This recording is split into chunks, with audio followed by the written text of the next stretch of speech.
सुजू बहुत प्यारा बच्चा था। उसके पापा की डेथ हो चुकी थी। वो अपनी मम्मा के साथ एक पुराने से घर में रहता था। टुनटुनी अपने बेटे का बहुत ख्याल रखती, लेकिन वो गरीब थी। बेटा, रात वाली रोटी पड़ी है, मेरे बच्चे खा लो। अब मैं इस टाइम कहाँ तुम्हारे लिए कुछ ढूंढ कर लाऊं? मेरी तबीयत भी ठीक नहीं है। नहीं मम्मा, मैं कुछ नहीं खाऊंगा। उधर देखिए, गोरी आंटी अपने बेटे के लिए कितना कुछ बनाती हैं। उनके घर से कितनी अच्छी खुशबुएं आती हैं। मैं कुछ भी नहीं खाऊंगा आज मम्मा। दूसरी तरफ गोरी कव्वी अपने बेटे के नखरे उठाने में मसरूफ थी। जग्गू भी जिद था कि वो ये बर्गर घर पर नहीं खाएगा। वो इस बर्गर को ले जाकर अपने दोस्त के पास बैठकर खाएगा। चलो सही है बेटे, चले जाओ, मगर ख्याल रखना वो गरीब टुनटुनी बहुत खराब है। जग्गू ने जल्दी से बर्गर उठाया और अपने दोस्त सुजू के घर के सामने आ गया। अरे सुजू, देखो मेरी मम्मा ने चिकन बर्गर बनाया। तुमने कभी खाया जिंदगी में ऐसा बर्गर?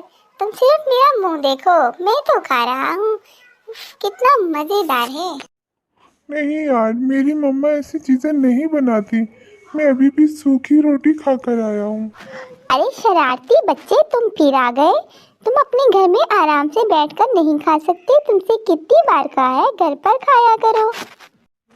अरे मम्मा, खैर है, जग्गू इधर आता है, मैं देख तो लेता हूँ। मैं कौन सा आपको तंग करता हूँ कि मुझे यही खाना है।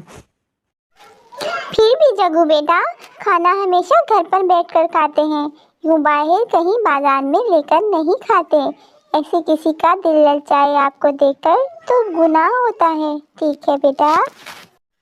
इतने में गोरी कव्वी भी आ गई और गुस्से से रानो चिड़िया और सुजू की तरफ देखने लगी।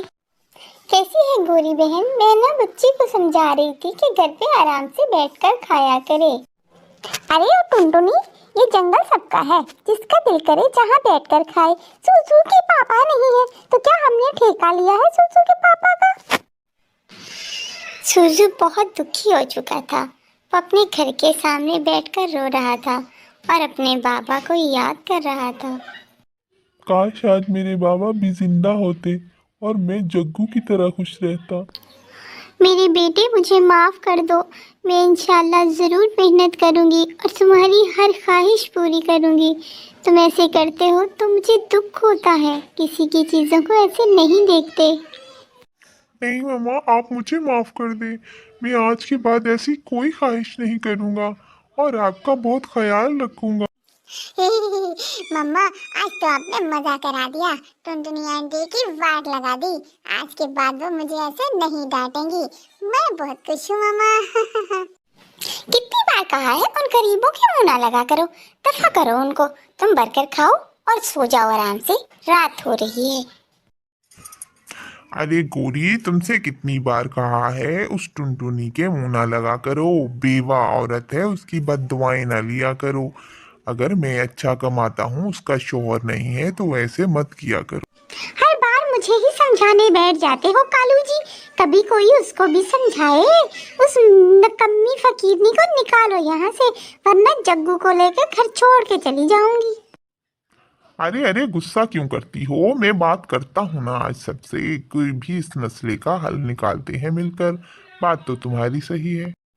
अजी क्या करते हैं आप भी? हमने अपने जग्गू की शादी करनी है। कौन आएगा इन गरीबों के मोहल्ले में लड़की देने? साथ पास के लोगों के घर भी तो देखेंगे ना। आप सुबह उठते ही बात करो इनसे।